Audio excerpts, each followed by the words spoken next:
I just have decided I'm going to go live a bunch more, even when it's not Tuesday. So here's what that reference is about. I am Tara-Nicholle Kirk. They call me the metaphysician. I am the founder and CEO of Soul Tour, and I run a school of spiritual strategy. As a master self-actualization coach. So I help super smart, super successful, usually pretty unfulfilled people be their big selves and live their big lives and do their big dreams before they die. Sometimes I even put the emphasis before they die. All right, so and normally when I go live, it's because it's Transformation Tuesday. But today, in these days, I'm just feeling like seeing y'all and talking with y'all. And stuff keeps coming to me, and I'm like giving the metaphysical take on it to my clients, and they're like, you got to share that stuff. So I'm going to share that stuff. So today I saw this thing on the internet out here on, Betty White's internet, Viola Davis's internet. And here's what I saw. I saw this meme. Let's see. It says it had like a picture of a blue door on the left, a picture of a red door on the right. And it said, blue door, you go back in time and you fix all your mistakes. So if you pick the blue door, you basically get the opportunity to go back and rewind the hands of time and fix your mistakes. And on the red door, it says you get $10 million in your hand right now. Which do you choose? That was an easy one for me. But I seem to be the only person in the crew where in the comment thread, everybody was picking the blue door and being like, hey, well, if I had picked the blue door and I can go back in time and fix my mistakes, I'll have way more than $10 million in my hands. I had a really different point of view. My point was, for sure, pick the red door, the $10 million in your hand. And here is why. At my house, we say, I'll say this. I believe that the words we speak to our children become the tapes that they play in their heads as adults. Okay, so I often intentionally say things over and over and over and over again to my 4-year-old so that she can have these tapes in her head that say these like empowering things. So one of them that I say all the time is, you have all the time in the world, because I want her to not fall.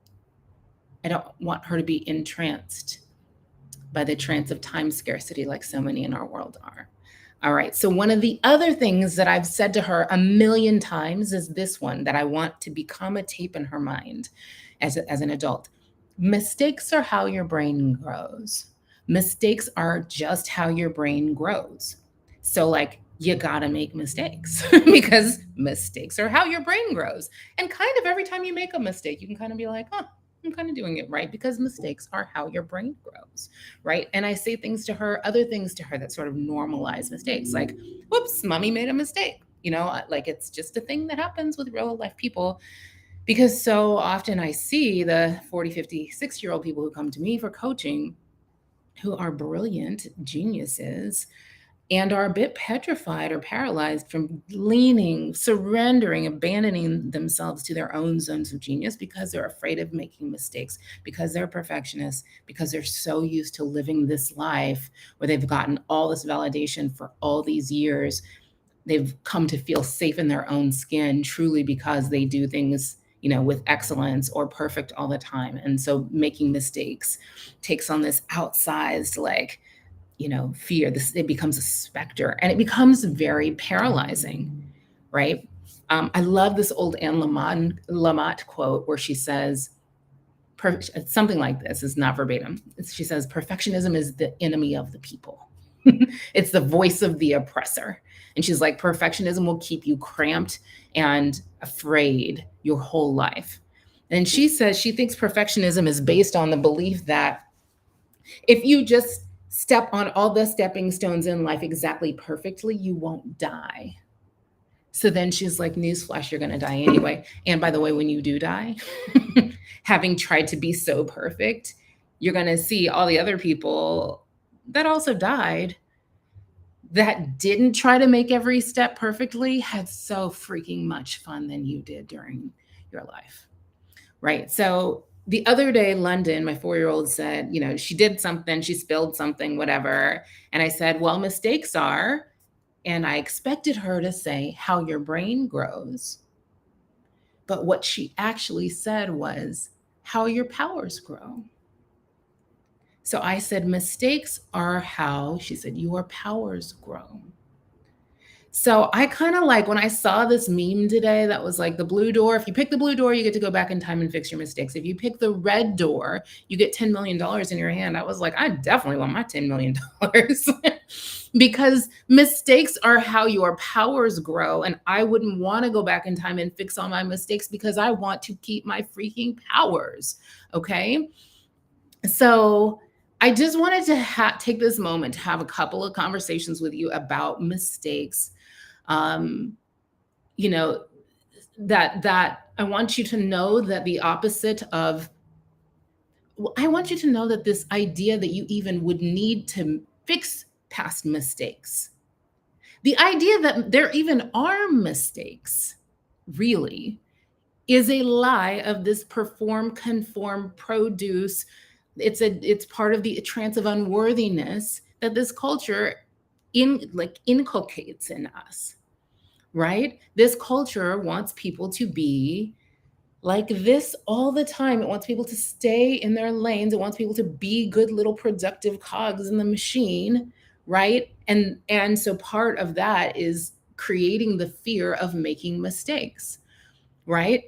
You don't have to fix your mistakes. You couldn't even make mistakes because even the idea that you made big mistakes in your life in the past is sort of opposite of the truth that one, the only power you have is in right now. So the fact that if even the idea that you've even looked backwards and categorized certain things as mistakes is kind of based on a flawed premise in the first place.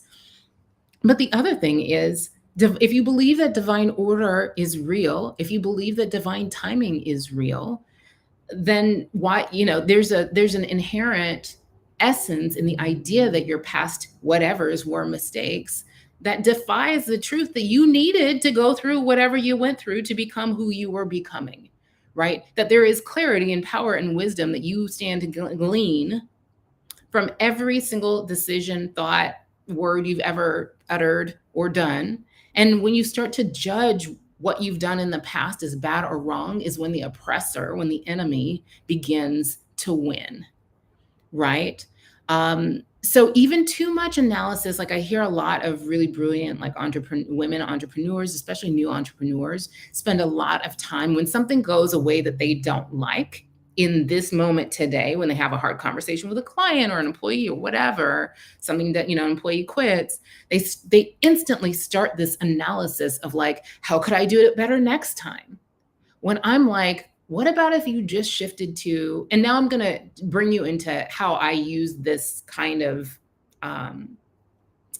conversation about mistakes in my work in the School of Spiritual Strategy, in our Life and Self-Mastery program, in our, Empires of the Soul Mastermind for Entrepreneurs, in all of my programming. We kind of begin to break and dissolve the trance of unworthiness, the trance of I'll do it myself. I have to get it just perfectly right. Everything I do perfectly right in order to earn my place on the planet, right? That nonsense. We begin to dissolve those trances by starting to practice trust, right? Trust in divine order to bring you where you need to be. Trust that you've always been brought to. Every experience you've ever had was part of preparing you for your own, to step more fully into your own genius and your own callings and your own joy, right? You don't have to spend so much time analyzing how you could do it better next time, right? What you should occasionally do is look back and metabolize experiences. So that's one of the spiritual strategies I teach.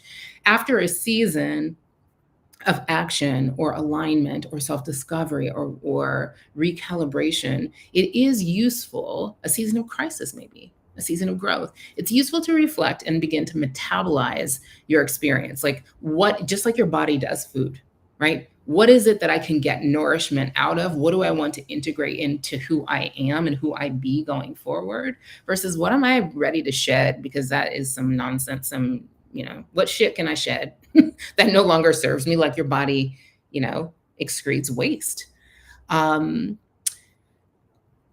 Integration. So we often, and metabolizing is a form of integration. When you do ongoing, what our programs do is serve as containers for ongoing deep inner work, and also as opportunities to teach you the nuts and bolts infrastructure of how to do deep inner work, because most people never learn that. Our culture doesn't really teach that anymore. And it's kind of part of mastery of life and self and love and health and wealth and wisdom to learn how to do inner work. So some of the basics of doing inner work include like setting intentions before you go in and do the work, doing the work in the context of living your life, and then integrating your lessons into who you are. All right. So, like, instead of being like, how could I have done this differently? More the posture is the posture of the spiritually strategic posture is, how can I am open to and give thanks for the clarity and wisdom and power that I'm experiencing in my right now, powerful now as a result of this experience.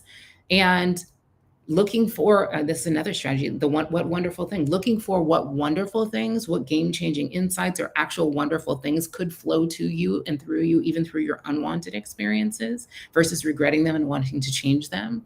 And then metabolizing them, like, what do I want to keep, what do I want to bring into who I am and who I'm becoming, what do I want to leave, and learning to process the trauma and disappointment and pain of unwanted experiences so that it's not just always on you, in you and ruling your life.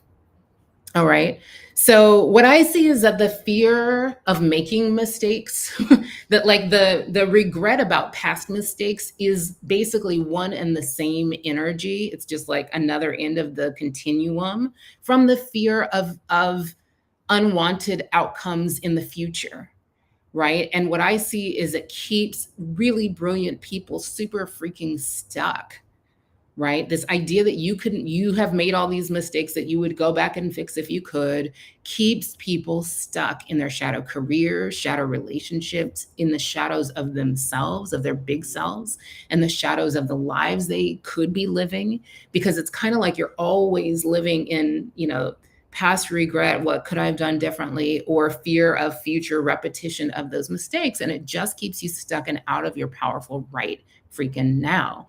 And it's the opposite of a joyful way to live, because in the joyful way to live, in the sort of lick the plate version of life, you just you download inspired ideas, and you just, without holding yourself back, without hiding your light, you just take the freaking natural next step. You're not constantly calculating the exact right moment and what's the perfect time to do this and what's the perfect action plan and what's all the research and all that nonsense. That shit is delusional anyway. You will never be able to action plan your way out of unwanted things happening in your life. All right. And thinking that you can sucks the freaking joy out of life. It sucks the freaking joy out of life.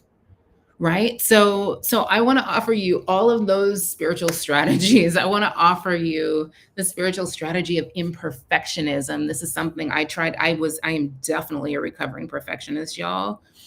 Recovering, like, super gifted child who received a lot of external validation and the delusion of love as a child in exchange for performing in perfect seeming ways. All right. So I came up with my own cure for that called imperfectionism, which is that it's the idea that if there's a project you want to create or an idea you have and you wait till you think it's perfect or you think it's ready to do it, you waited too long. Right. The idea is just to like get it to the stage where it can be in the world and put it out there, and then begin to collaborate with whatever the audience that you launch a thing to, or the dude you ask out, or your children, or your clients and customers, your readers, whatever, whoever it is. Just launch things, kind of like I'm doing with this video. I don't have a script for this video. I just want to talk to you about making mistakes. So I'm like, here we go. and just put them out there and then watch what happens, right? Um, so again, that's, these are spiritual strategies I teach in the School of Spiritual Strategy at Soul Tour.